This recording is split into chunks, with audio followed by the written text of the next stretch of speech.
सुधीजनों, एक बार एक साधु जंगल में एक झोपड़ी बना करके रहते थे। दिन में शहर में जाकर के भिक्षा मांग करके ले आते, अपनी कुटिया पर ही भोजन बना करके खाते, वहीं तपस्या करते, साधना में लीन रहते और झोपड़ी में ही रहते थे। एक बार एक डाकू कहीं से डाका डाल करके निकल रहा था, तो जहाँ से वो डाका डाल के निकला था वहाँ उसकी किसी से झड़प हो जाती है। उस पर कोई हथियार मार दिया था तो वो घायल हो जाता है, और घायल डाकू घोड़े पर भाग करके जा रहा है। संयोग से जिस जगह साधु की कुटिया थी वहीं पे वो घोड़े से नीचे गिर जाता है।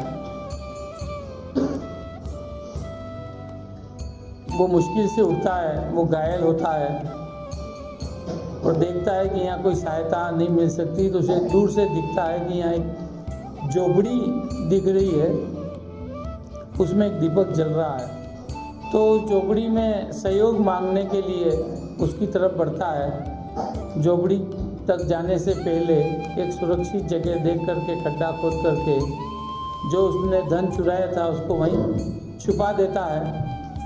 फिर उस झोपड़ी पर पहुंचता है,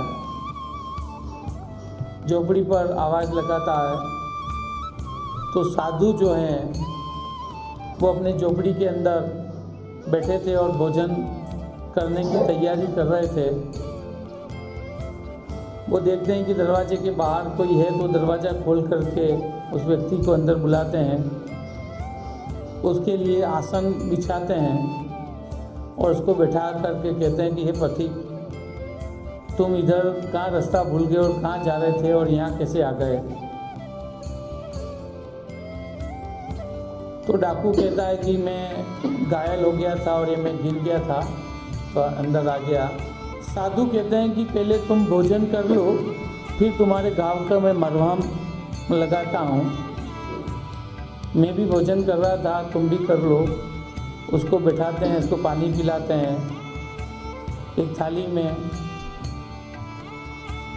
उसे खाना देते हैं, खुद के लिए खाना लेते हैं और वो भोजन करते हैं, उसको भी करा देते हैं। भोजन करने के पश्चात उसे सहारा देकर के एक जगह लेटा देते हैं और बाहर जाकर के वो कुछ पेड़ पौधों की पत्तियाँ वगैरह ले आते हैं और उसको पीस करके उसके घाव की जगह पे बांध करके उसकी मरहम पट्टी करते हैं। डाकू बड़ा आश्चर्य करता है कि आज तक उसके साथ ऐसा व्यवहार किसी ने भी नहीं किया था। उसको प्रेम पूर्वक आदर से बैठा करके उसके लिए बिछा करके उसको भोजन लगा करके भोजन करवाए, उसकी मरहम पट्टी की और साधु ने बहुत ही अच्छा व्यवहार उसके साथ किया। तो डाकू को बड़ा अच्छा लगता है। थोड़ा ठीक होने पे वो साधु को कहता है कि हे महात्मा, आप यहाँ अकेले जंगल में रहते हो, आपके पास भी कोई सुख संपत्ति मुझे कुछ दिखती नहीं है, फिर भी आपने मुझे अंदर बुलाया, मुझे खाना खिलाया, मुझे अच्छे तरीके से रखा, मेरी मरहम पट्टी भी की,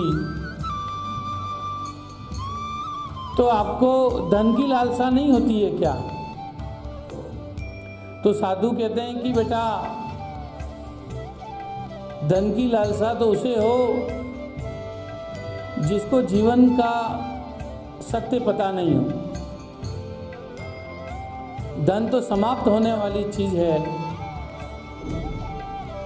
धन का कोई मूल्य नहीं है। यदि आपके जीवन को संवारना है तो आपको संयम से रहना चाहिए, सत्य पे चलना चाहिए, साधना करनी चाहिए और आध्यात्मिक जीवन में जाना चाहिए। इसलिए मैंने आध्यात्मिक जीवन को चुना है और मैं घर बार छोड़ करके संन्यास लेकर के यहाँ रह रहा हूँ। तो साधु की बातें सुन करके डाकू का मन भी पसीजता है, उसे भी लगता है कि ये महात्मा जो कह रहे हैं, साधु कह रहे हैं, वो सही कह रहे हैं कि मेरा जीवन तो बहुत ही खराब है,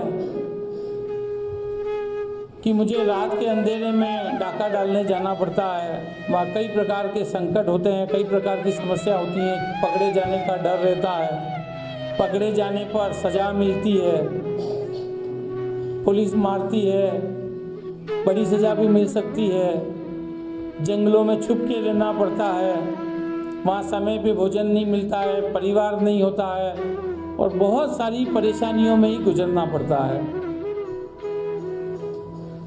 तो वो साधु को अपनी असलियत बताता है कि महात्मा, मैं डाकू हूँ और मैं कहीं डाका डाल करके धन चुरा करके भाग रहा था और वहीं मैं घायल हो गया था और मैं यहाँ गिर गया था और आपने मुझे आश्रय दिया और आपने मुझे सहयोग किया और आपने मुझे यहाँ रखा। तब साधु कहते हैं, हे पथिक, भगवान श्री कृष्ण ने गीता में कहा है कि कोई भी बड़ा अतिचारी दुराचारी व्यक्ति भी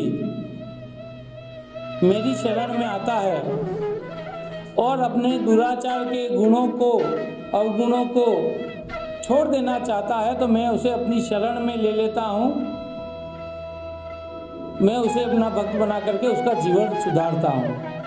तो जब भगवान श्री कृष्ण ने ही कहा है तो तुम मेरे पास भी आए, मैं उसी लाइन का साधु हूँ, तो मैंने तुम्हें शरण दी है, तुम्हें अपना ये जो पतित कार्य है उसे छोड़ देना चाहिए। तो डाकू साधु के सामने ये नियम लेता है कि आज से मैं डाका नहीं डालूंगा, मैं आपके साथ ही रहूँगा और आगे का जीवन जो है वो अध्यात्म में ही निकालूंगा। तो आप सोचिए कि एक डाकू जो है कुछ घंटे ही साधु की कुटिया में रहा, साधु की संगत में रहा, तो कितना बड़ा असर आ गया। उसने अपने जीवन भर जो किया, जो जीवन भर चोरियां की, डाके डाले, वो सब छोड़ दिया। साधु की संगत में आते ही कुछ घंटों में ही उसका हृदय परिवर्तित हो गया। इसीलिए गुरुजन कहते हैं कि हमें हमेशा साधु की संगति में रहना चाहिए, सुसंगति में रहना चाहिए, अच्छे लोगों की संगति में ही रहना चाहिए। संगति का जीवन में बहुत ही असर आता है। संगति ही आपके जीवन की सफलता असफलता को निर्धारित करती है, साथ ही आपका जीवन किस तरीके से चलेगा, आप कैसे रहेंगे, आपका परिवार कैसे रहेगा, उन सब बातों को सुनिश्चित भी संगति करती है।